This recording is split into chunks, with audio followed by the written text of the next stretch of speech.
From the New York Times, ActBlue, the Democratic fundraising powerhouse, faces internal chaos. At least 7 senior officials have left the group, setting off deep concerns about its future as it confronts scrutiny from congressional Republicans. I'll say 2 things to start. The first, there's a theory that with the gutting of USAID and other federal funds, a lot of these grants, especially the EPA slush fund that Lee Zeldin uncovered, a lot of this money is believed by many, whether or not there's any veracity to this, that it was funneling around NGOs and finding its way into the pockets of Democrat politicians. That may or may not be the case. At any rate, the other thing to consider is definitively ActBlue, which is the Democrats' fundraising arm, is in chaos, indicating a very, very, let's just put it this way. The likelihood that they're able to muster up any forces in the midterms is decreasing, especially when we're learning that the mechanism they use to raise money is under fire. And then I'll say this.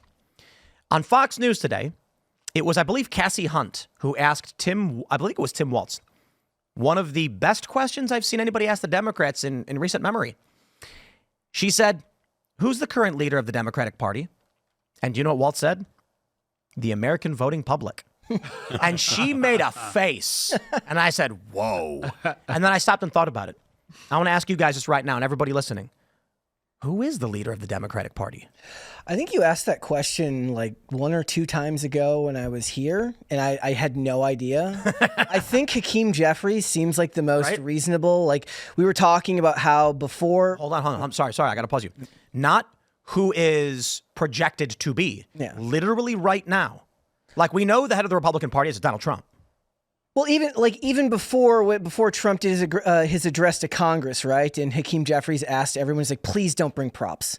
Please don't bring props and make a fool out of yourself on national television. And then they all went and did that. It's like he was the only person who had a sane thought in the matter. But so the question, I believe the answer is there isn't one. Yeah. Yep. And I disagree. You think there's a leader? Oh, really? Who did Henry Kissinger say is the perfect person to usher in the New World Order? Don't know who. Barack Obama. You still I think that's what I said. Honestly, that's what I said last Barack time. Obama running the show. Now, and I'm going to disagree. Okay. Yeah. When Obama was president, it was not abject chaos. Things weren't falling apart. ActBlue wasn't crumbling. There was no mixed messaging. The Democrats obstructing the State of the Union, not State of the Union, was a gift to Republicans. So unless Obama's plan is, I'm going to make the Republicans more powerful, then he's not a leader of the Democrats. And if he actually is running the show, he's the poorest leader we've ever seen, which flies in the face of when he was actually president. Isn't it weird how we oh, go ahead. You can argue he was... My theory is that they bombed the last election on purpose because I don't believe in 2 parties. I know it's a uniparty. You can't pull the wool over my eyes. But my theory is that they're actually burning down the Democratic Party to make the right-wing party stronger, to bring about a different type of fascism. Maybe. And these sweeping changes that you're starting to see in the technocracy, et cetera, et cetera. Let's read this tweet from Charlie Kirk. He says, the New York Times reports that ActBlue is in turmoil. Mysteriously, 7 top executives have all left in the past 3 weeks, several of whom had all been there more than a decade. None of them will explain on the record why they left.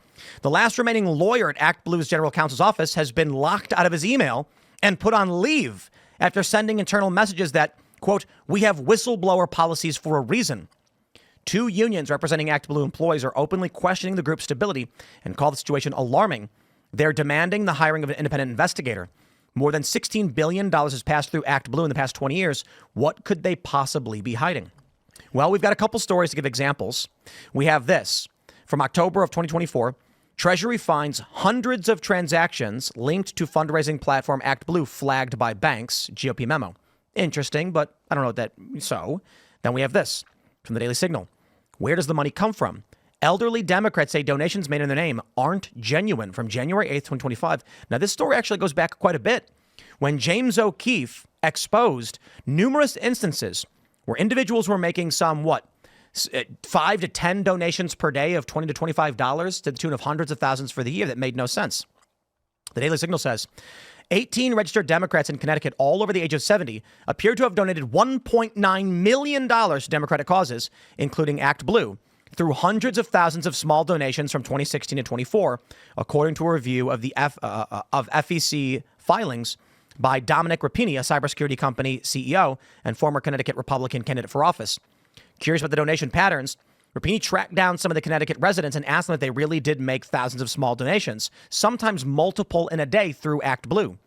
Several of the supposed donors told Rapini they did not make any of the reported donations, nor did they know anything about how their names were being used. An 88-year-old retired Yale University professor, for example, supposedly made 7,539 donations for a total of $213,163, according to FEC records. After Rapini informed him about the significant donations in his name, he signed an affidavit saying, quote, "I believe this does not reflect my donation frequency or dollars I have donated." Now, I'll just say this. This story goes on. James O'Keefe uncovered something very similar, if not the exact same, but just in different places. Kash Patel and Pam Bondi, this should be their target right now.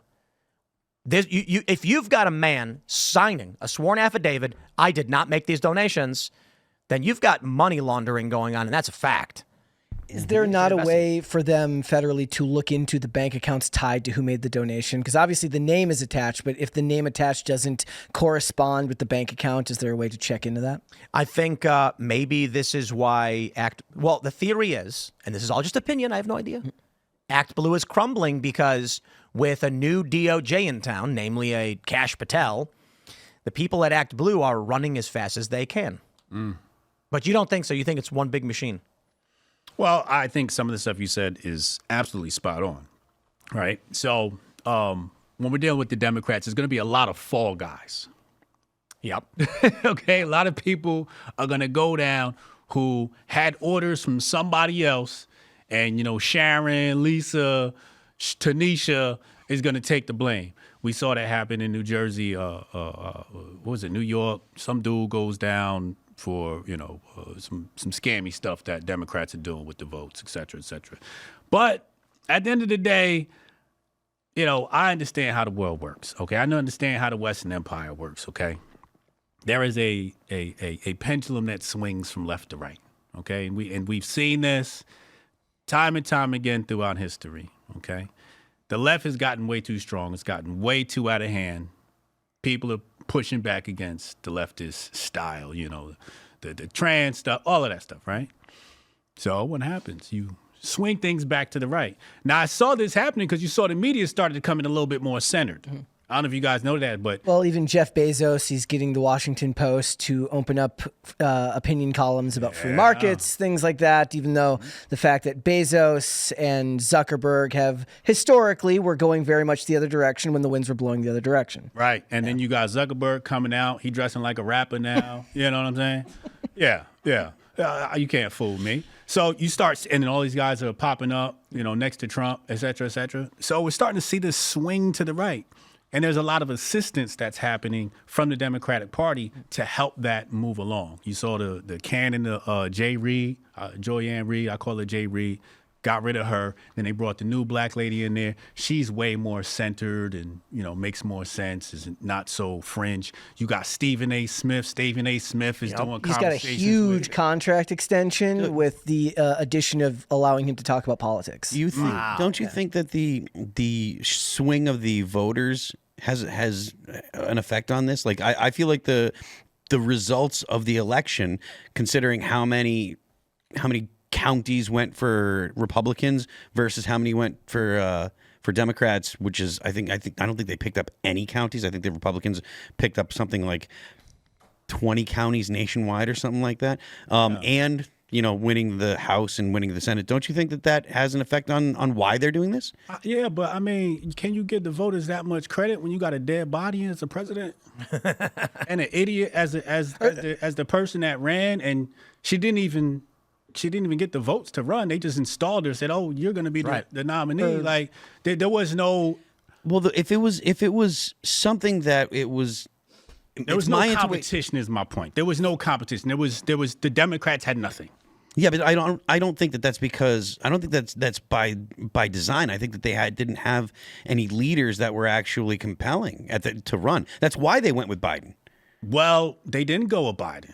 They got rid of Biden. No, I mean that's after the primary and all of that, and then they installed Kamala. Well, I mean, that was a terrible idea. yes, it was. I agree. It That was a terrible idea. trash. What I'm saying is that's why they went with Biden in 2020, because they didn't have someone that was a standout leader that was clearly going to beat Donald Trump. Well, I think they got Biden because they could have he was familiar. He was already in the White House. You can get the Obamas to get behind him. The black vote wasn't going nowhere because they already knew it was Biden. That's their guy. But doesn't that imply that that's the vote that's doing it and not like... Yes, but the vote can be manipulated. Not only through the ActBlue stuff, right? But the voting can be manipulated just based upon perception. If you take somebody like Kamala Harris and you run her and they ask her a very simple question, what could you have done better? This is a question you get when you apply for McDonald's. You got to be ready to answer that question, and she can't answer that question. When they ask you and they say, yo, what's up with the president's mental health, and you sit up there and you lie, everybody knows there's something wrong with the dude's brain. So you get up there and you lie. You can give the voters some credit, but nobody's actually going to vote for that. Real quick, I got to be honest. When they asked Kamala on The View, they're like, what would you have done differently if she legit said, I think I would have kept the fries in the fryer for about 20 seconds longer. I'd be like, that's an answer. Yeah. Instead, she's like, nothing. Nothing. You can't do that, right? Well, they have no introspection whatsoever, which is why things keep falling off a cliff. Yeah, I agree with that. That's why I feel like, they just threw the fight. Yeah. I agree. I think they threw the fight. I think I still think they would have won if they just ran Biden, brain dead and all. I don't think there was people that, like, before the election, there were people the day before Googling, like, is Joe Biden still running? If they had the votes, they wouldn't have the disarray they have now. There's two factors, okay? The prices of things. Actually, three factors: the prices of things, the dead body in the White House, and the fake black lady. 1, 2, 3, you out of here. We did talk about this on the show when we were asking why are they running with Biden, why are they running with Kamala, right? And one of the potential scenarios was they know they can't win no matter what they do. Correct. So they're saying don't waste any potential lineup we would have in the next 10 years. Throw out a dead body and just see what we get. Right. Wait, so then why don't you, if they don't think they can win with Biden, why don't they just keep running him? Well, here's the thing. The reason why they ran Kamala is because of celebrity influence in the black community. They were like, if we can pretend that she's black, then we can put on a fake facade of a campaign. And they went super hard with it right away. And they went super hard with it. They got the booty shaker twerking on stage and all of that stuff. So they were able to get some of that celebrity. And BET, for the first time, held a Black Men Summit. BET, I can't remember the last time they cared about black men. They held a Black Men Summit. I'm like, what is this? Not only that, to address what you said, why would they switch out Biden? Yeah. They put Kamala on the national stage and propped up for Democrats, and now there's potential. There's rumors she's going to run for governor in California. Yeah. So they said Biden's out. There's nothing left in that. You can't get blood from a stone. However, we put Kamala on the stage. She's going to lose, but it'll raise her profile. Then she runs for governor in California, which is 2-1 Democrat. She's going to win.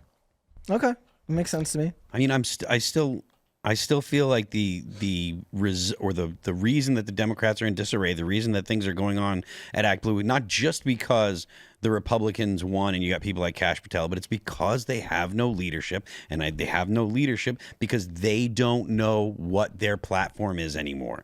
They have totally abandoned the working class, right? They're not supporting middle America. They're the party of the extremely wealthy and the extremely poor, and they use those two groups against the average American, and they browbeat them with identity politics through multiple different ways, whether it be sexuality. All of it, basically. Like you were saying yourself, when's the last time BET had a Black Man Summit? They don't like men. Thanks for checking out this clip from Timcast IRL. Make sure to watch the show live Monday through Friday at 8 p.m. Subscribe to this channel, and we will see you all there.